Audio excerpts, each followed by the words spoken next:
You know, we need to move beyond having wars amongst ourselves. And we should have, if we had been following the timetable that was originally set out in the 1960s, we would have had permanent bases on the moon by the 1980s.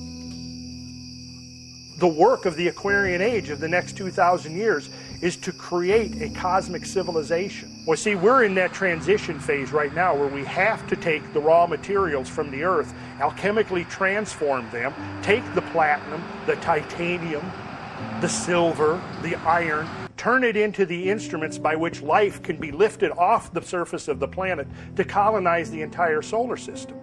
And the entire solar system is the model of the Holy City. And once you begin to recognize and understand the sacred geometry of this template that's been handed down, it is the Holy City with all of the instructions of how to go about doing it. And it's a continuation of the great work that was undertaken by the cathedral builders, by the temple builders of old, the pyramid builders of old, the builders who set up the great megalithic stones to mark out our pathways to the stars. See, that's our destiny, and that's our work. That's the great work. And you see, what the masters of old understood was that the outer work and the inner work were the same. Building the holy city out here, building the exterior temple, the external temple, was building the internal temple. That's what the Masonic masters have been teaching all along. When they talk about laying the cornerstone for the future civilization, they're talking about planting the first beachhead in cosmic space. And when we go to cosmic space and human beings begin to experience the perception of the Earth from cosmic space, what do you think it's going to do to our consciousness? It's no coincidence that the icon of the environmental movement was a photograph of Earth taken during Apollo 11 on the return from the moon. Just that photograph of the Earth hanging in space changed human consciousness.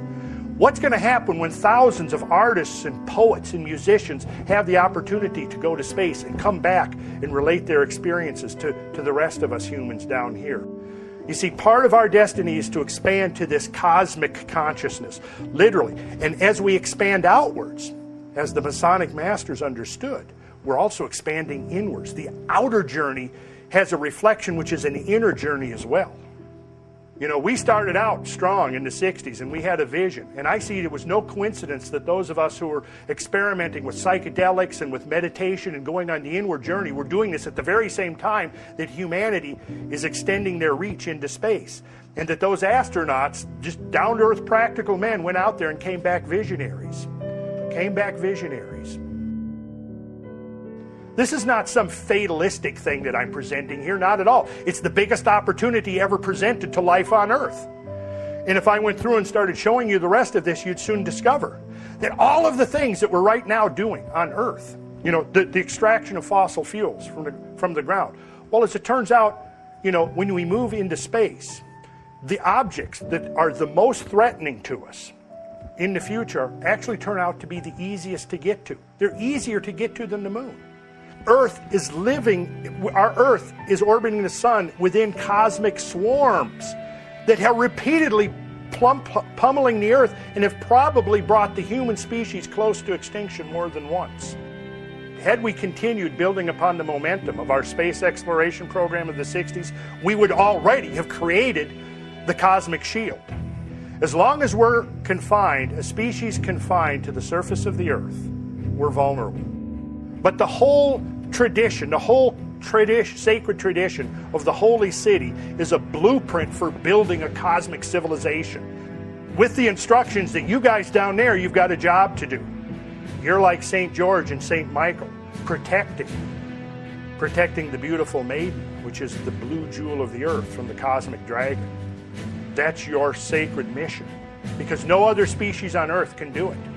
Only you guys can alchemically take the raw materials provided by the Earth and create a cosmic civilization. You see, and when we study the traditions of sacred geometry as they were applied through sacred architecture, what we discover is that the whole blueprint for the colonization of the solar system has been given to us.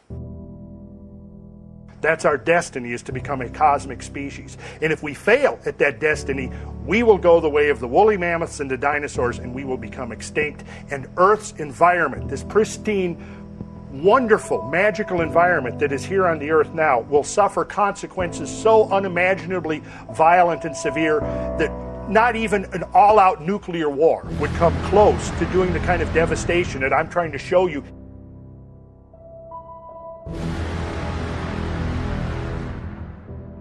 Even a small asteroid is going to come out of space one of these days, and it's not going to be a near miss. And what's going to happen is we're going to find ourselves right back in the Stone Age, and like Sisyphus, trying to roll that boulder to the top of the mountain, and it rolls right back down again. Civilization, like the Masonic image of the broken column with the Virgin weeping over it, that's going to be our destiny. Civilization is going to lie in ruins. The world that we have inherited, that is our legacy and our heritage, will lie in ruins if we don't do this thing. Everything we need to build the holy city is out there. The energy, if we set up a solar collector out in the orbit of the moon, in any given time, it's going to be collecting roughly 10 times the amount of energy that the same solar collector would be collecting set up in Death Valley on a clear day in the middle of the summer at high noon. See, it's out there where solar energy is going to become the viable energy source for powering an industrial civilization. You see, we should already be well underway of removing our industrial base from the planet. But again, we dropped the ball. We lost the vision.